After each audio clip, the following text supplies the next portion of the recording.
remaining senior project was on social media and safety, and we chose this topic to spread awareness through different outlets to the community because it's really relevant because many people use it and these sites are so common, and we wanted to shed light on the real dangers.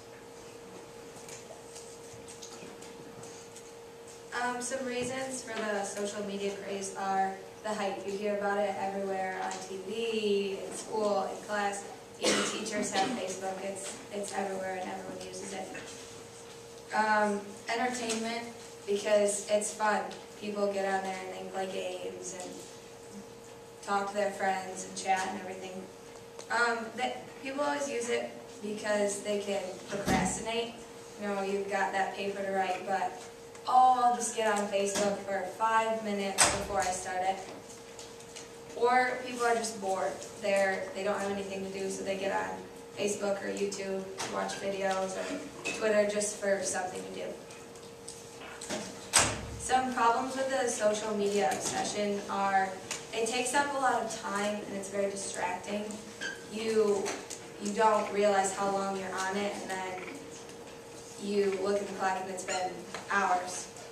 The age of the network users, there are kids in elementary school, there are kids in first grade who have a Facebook. My mom teaches at an elementary school, and her kids in second grade come to her all the time and say, "Hey, do you have Facebook, Mrs. I?"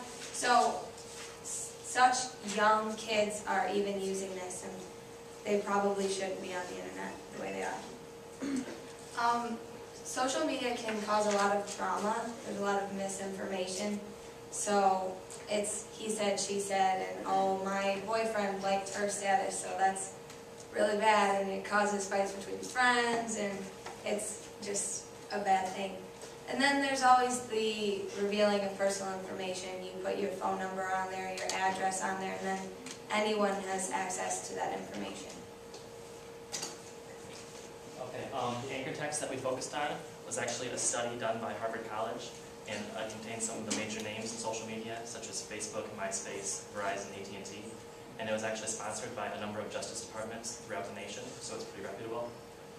We found that the actual stereotypical creeper is a lot less common than most people think, and that most of the people that actually commit cyberbullying or solicitation are actually peers of the victim.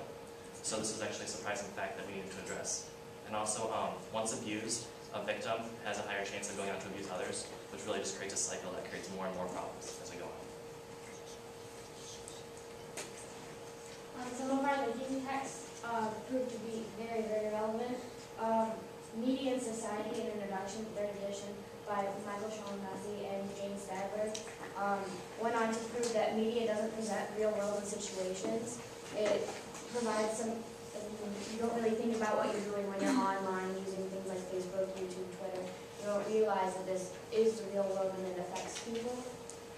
The media monopoly also showed that we can prevent danger through education and awareness by talking to people who are very common users, people of all different age groups, so that they know what can happen when they're online. Two more linking texts also proved very informational. Media Society by David Coachella and William Points show that technology advancements shape society, and it affects how we view the world and learn how to interact with others in the real world.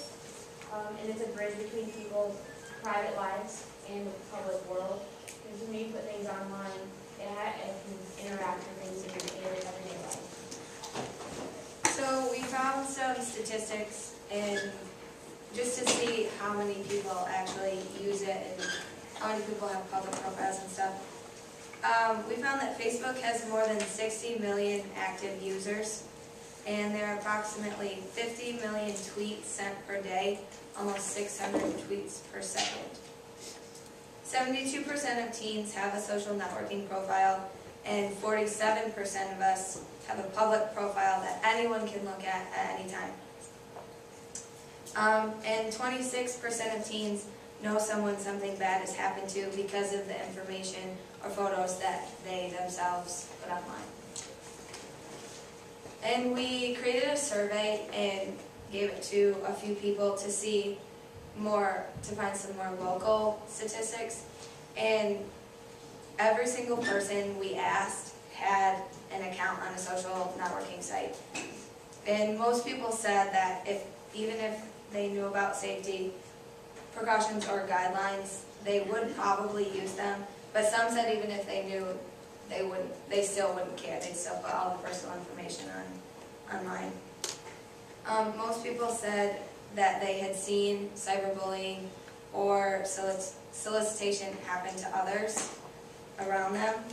And our surveys show that most people acknowledge that safety in social media is an actual issue. And most people thought that the community could be better informed on the issue of safety in social media. For our testimonial, we talked to Miss Heft, who teaches the Media and Society class here at Mount Pleasant, and we thought we'd talk to her about her views on social networking sites. As a media teacher, what do you think the impact of social media on teens and young adults is? I think it increases their exposure to a variety of elements in society that they wouldn't normally have access to. You meet a lot more people through social networking than you would have in school. What impacts your social networking have? I think that a lot of young people live in a falsely interactive environment that really limits the development of their interpersonal skills, their social skills. Are you aware of the dangers online, such as solicitation and cyberbullying? Yes, I know it is quite common. And what do you think are some of the solutions to these dangers? It's really a tough issue. I think right now our best answer would be to increase awareness and education about internet safety. Do you have any more comment on this issue? No, I think we covered it.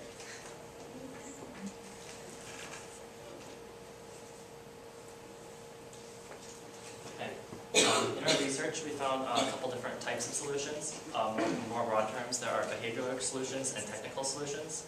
A behavioral solution would be something that the user of a social networking site would do, such as just being more aware of the issues, not putting all their personal information online, using the privacy settings wisely.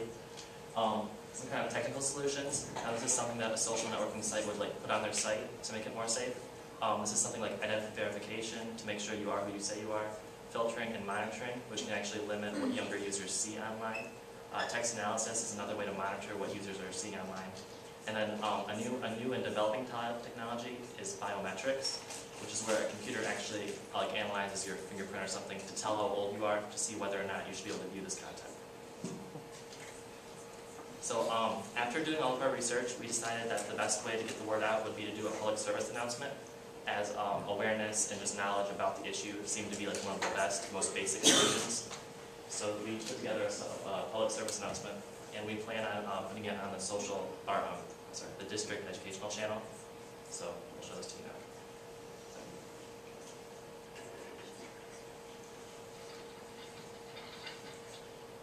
Hey, did you know that social media use has increased over an hour in the last 5 years? As a matter of fact, social media use is becoming more prevalent in our everyday lives. With this increase in use, the potential for danger increases as well.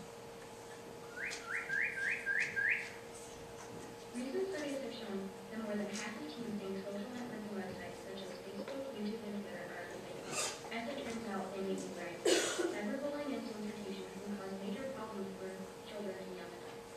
Statistics show that the typical victim is aged between 13 and 15, and most incidents are caused by people known to the victim.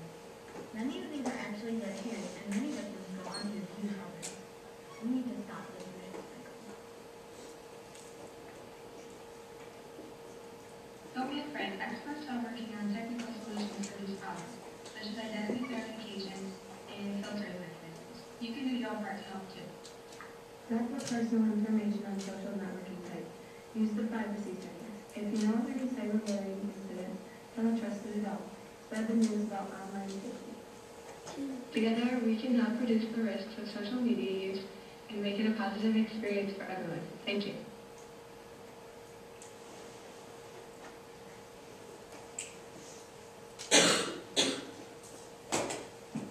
As you can see, at the end of our public service announcement, we directed the viewer to a website that we actually made for this purpose. It basically just summarizes all of the problems and then the potential solutions that we found in our research.